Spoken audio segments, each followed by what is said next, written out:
කොයාහනේ කොල්ලා කවුද කියලා. මම මහන්සියෙන් අම්ම කරපු සල්ලි මේ චිත්‍රපටියට යට කරන්න යන්නේ සර්. අපිට ඉන්නේ දුවලා දෙන්නේ. අපි ඒ ළමයි දෙන්න ගැන හිතන්න ඕන. ඒ ළමයි ගැන හිතලා තමයි මම මේ චිත්‍රපටිය කරන්නේ. තව හීන ඕනේද තව හීන ඕනේද අපගේ හීන ස්වයාමට මගේ අහසමයිනේ සඳ මඩලමයිනේ ලකිනී සෙමදා හිරුසේ මගේ ලොවම නිසා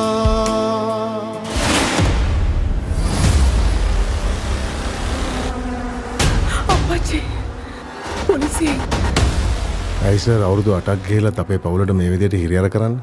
හැම අවුරුද්දෙම ඔහොමනේ බං. අතන හොයනවා කියනවා මෙතන හොයනවා කියනවා. අන්තිමට හොයාගත්ත දෙයක් නෑනේ බං. තුවර භාවනාවට සටහන බලකඩුවේ වෙදාපු කාර් එක. දැන් අපි මේ ෆිල්ම් එක කරනවද හරිස්චන්ද්‍ර අයියේ?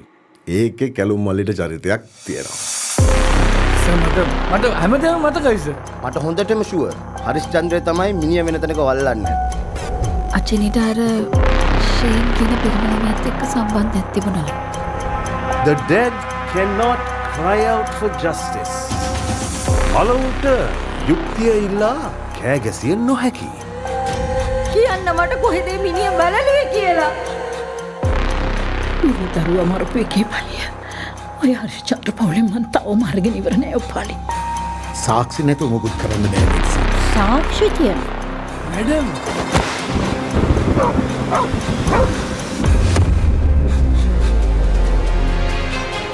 ප්‍රදේශීය ව්‍යාපාරිකයෙකු වන හරිස්චන්ද්‍ර නැමැති පුද්ගලයා මෙම මරණය සිදු කරන්නට ඇතැයි පොලිසිය සැක කරනවා. තම සිවරයි හරිස්චන්ද්‍ර. මිනිහට ආයේ කිසිම ගැළවිල්ලක් නෑ. මිනිහ දැන් අහුවෙලා ඉවරයි. මට තේරෙන්නේ නැහැ මෙතන මොකද්ද වෙන්නේ කියලා.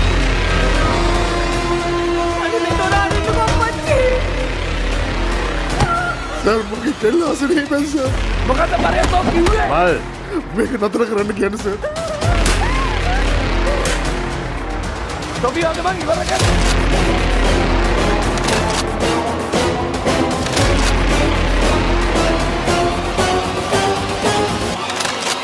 ලොකු ප්‍රශ්නයක් සර්.